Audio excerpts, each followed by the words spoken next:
পরি ইউটিউব চ্যানেলে আপনাদেরকে স্বাগতম। আজকে আমরা ইউএস ইমিগ্রেশন বিষয়ক কিছু বিষয় নিয়ে আলোচনা করব। রিসেন্টলি আমরা ইউএস ইমিগ্রেশন নিয়ে কয়েকটি ভিডিও দিয়েছিলাম। সেখানে বেশ কিছু কমেন্টস বা প্রশ্ন এসেছে, আমরা সেগুলোর উত্তর দিচ্ছি ধারাবাহিকভাবে। আমরা ভিডিও দিয়েছিলাম ইউএস ইমিগ্রেশনের বিষয়ে, ইন্টারভিউয়ের আগে, ইন্টারভিউয়ের সময়কালীন এবং ইন্টারভিউয়ের পরে কি করা যায় বা কি করণীয় সে বিষয়ে কিছু আলোচনা করেছিলাম। তো সেই ভিডিওগুলোতে আরও কিছু প্রশ্ন এসেছে, সেগুলোরই উত্তর দেওয়ার চেষ্টা করব একের পর এক। তো প্রথমেই বলে রাখি, আমি আসলে এ বিষয়ে এক্সপার্ট না। আমাদের এই চ্যানেলে আমরা মূলত শিক্ষামূলক এবং তথ্যভিত্তিক ভিডিও আপলোড দিয়ে থাকি, কিন্তু এসব বিষয়ে প্রশ্ন আসার কারণে আমরা চেষ্টা করছি সেগুলোর উত্তর দেওয়ার। তো আবারও বলি, আমি এই বিষয়ে এক্সপার্ট না। আমি যতটুকু জানি বা যতটুকু ধারণা আছে বা আমার যতটুকু অভিজ্ঞতা সেটা থেকে এবং ইন্টারনেট থেকে বা এমবাসির ওয়েবসাইট থেকে বিভিন্ন তথ্য কালেকশন করে আপনাদের উত্তর দেওয়ার চেষ্টা করি। তো আমার পরামর্শ থাকবে যে তথ্য সংগ্রহের জন্য বা সঠিক তথ্য জানার জন্য আপনারা প্রথমে দুটি জায়গায় যোগাযোগ করবেন। প্রথমটি হচ্ছে, যিনি আপনার জন্য আবেদন করেছেন, আপনারা তার কাছে সরাসরি প্রশ্ন করলে তিনি আপনাকে আপনার প্রশ্নের উত্তর দিতে পারবেন বলে আশা করি। আর তিনি যদি সে বিষয়ে অবগত না থাকেন বা তার যদি সেই প্রশ্ন সম্পর্কে কোনো আইডিয়া না থাকে, তিনি তার লয়ারের সাথে সে বিষয়ে কথা বলতে পারবেন এবং আশা করি সে প্রশ্নের উত্তর তিনি পাবেন এবং আপনাকে জানাতে পারবেন। আর দ্বিতীয় যে উপায়টি হচ্ছে, সেটি হচ্ছে আপনি সরাসরি অ্যাম্বাসিতে কিংবা ইমিগ্রেশন অফিসে ইমেল করে আপনার প্রশ্নের উত্তর জানতে পারেন। তো আজকের বিষয় নিয়ে আলোচনা করার শুরুতেই আমি বলবো, আপনার যদি আমাদের ইউটিউব চ্যানেলে নতুন হন অবশ্যই সাবস্ক্রাইব করবেন, ভিডিওগুলো দেখার পরে আপনার মন্তব্য শেয়ার করবেন এবং নতুন কোনো প্রশ্ন থাকলে কমেন্ট বক্সে জানাবেন। চেষ্টা করব সেগুলোর উত্তর দেওয়ার জন্য। যে প্রশ্নগুলোর উত্তর জানা আছে বা যেগুলো জানি না, চেষ্টা করব উত্তর কালেক্ট করে আপনাদেরকে জানানোর জন্য।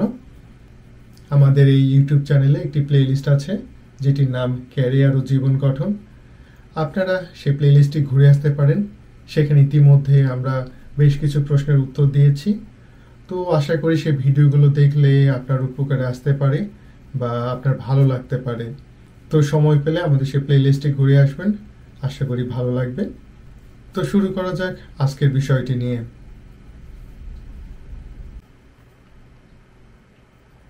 আজকে যে বিষয়টা নিয়ে আলোচনা করব সেটা হচ্ছে, ডকুমেন্ট সাবমিট করা হয়ে গেলে পুনরায় নতুন কোনো ডকুমেন্ট সাবমিট করা যায় কিনা বা তথ্য কারেকশন করা যায় কিনা।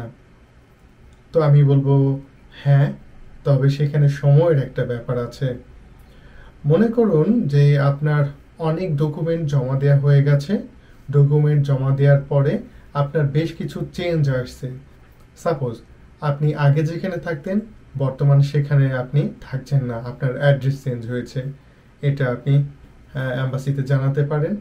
বা আপনার চাকরির ইনফরমেশন চেঞ্জ হয়েছে, এটি আপনি জানাতে পারেন। তো যেগুলো চেঞ্জেবল, পরিবর্তনযোগ্য তথ্য, সেগুলো আপনি অ্যাম্বাসিতে জানিয়ে বা রি-এডিট করার একটা সুযোগ আপনি পাবেন। তো এখানে এক ভাই প্রশ্ন করছিল যে DS 160 ফর্ম সাবমিট করা শেষ, এখন কি এডিট করা যাবে? হ্যাঁ, এডিট করা যাবে, তবে সেটি শর্ত সাপেক্ষে। যদি সে ইনফরমেশনটা এডিটের যোগ্য হয় বা সংস্করণের যোগ্য হয়। মনে করেন আগে কোনো একটা ইনফরমেশন দিয়েছেন, সাপোজ আপনার নাম কোনোভাবে ভুল গেছে, তো আপনি চাইলে সেটা এডিটের জন্য আবেদন করতে পারেন। সেক্ষেত্রে আপনাকে অরিজিনাল ডকুমেন্ট বা সঠিক ডকুমেন্টটি দিতে হবে এবং হতে পারে আপনাকে কারণ দেখাতে হবে যে কেন ওই ভুলটি হয়েছিল বা আগে যে ডকুমেন্টটি দিয়েছিলেন সেখানে কেন ভুল ছিল। হতে পারে এর একটি এক্সপ্লেনেশন আপনাকে দিতে হতে পারে। আপনি সুযোগ পাবেন, কিন্তু এর একটি ব্যাখ্যা থাকতে হবে। আর যদি মনে করুন বিষয়টা বেশ সেন্সিটিভ টাইপের, তাহলে সেক্ষেত্রে আমার মনে হয় যিনি আপনার জন্য আবেদন করেছেন তার লয়ারের সাথে কথা বলা ভালো।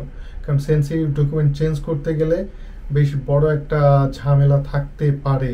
এক্ষেত্রে আপনি আপনার আবেদনকারী লয়ারের সাথে যোগাযোগ করুন। তবে আপনার এই এডিট করার কারণ যদি কোনো পরিবর্তনযোগ্য বিষয় হয়, যে সাধারণত এই জিনিসটা চেঞ্জ হতেই পারে, সিম্পল কোনো একটা জিনিস চেঞ্জ হতেই পারে, সেটি যদি আপনি এডিট করতে চান, হ্যাঁ আপনার জন্য সুযোগ আছে। আপনি যদি নিজেই আবেদন করে থাকেন তাহলে আপনি সেই এডিটটি করতে পারবেন, বা যিনি আপনার জন্য আবেদন করেছিলেন তিনি সেই এডিট করতে পারবেন বা তার লয়ারের মাধ্যমে করতে পারবেন। তবে এইটি সংশ্লিষ্ট কর্তৃপক্ষকে জানাতে হবে যে আপনি কোনো একটি তথ্যের সংস্করণ চাচ্ছেন বা এডিট চাচ্ছেন। তবে আগে থেকে জানিয়ে রাখি, এই ধরনের এডিটিংয়ের কারণে বা তথ্য সংস্করণের কারণে আপনার ইন্টারভিউয়ের ডেট কিন্তু পিছিয়ে যেতে পারে। তাই এডিট করার আগে অবশ্যই দেখে নেবেন যে এডিট করাটা কতটুকু গুরুত্বপূর্ণ, আর সম্ভব হলে লয়ারের সাথে অবশ্যই একবার কথা বলে নেবেন। তার পরামর্শ নিয়ে এডিট করাটাই মনে হয় ভালো হবে। আর আমি রিকোয়েস্ট করব আপনি লয়ারের সাথে একটু কথা বলতে পারেন এই তথ্যের চেঞ্জের বিষয়ে বা এডিটের বিষয়ে, তিনি আপনাকে সবচেয়ে ভালো সহযোগিতা করতে পারবেন। আশা করি আপনার সমস্যার সমাধান হয়ে যাবে এবং সবকিছু সুন্দর মতো হবে। আজকে এ পর্যন্তই, ভালো থাকবেন।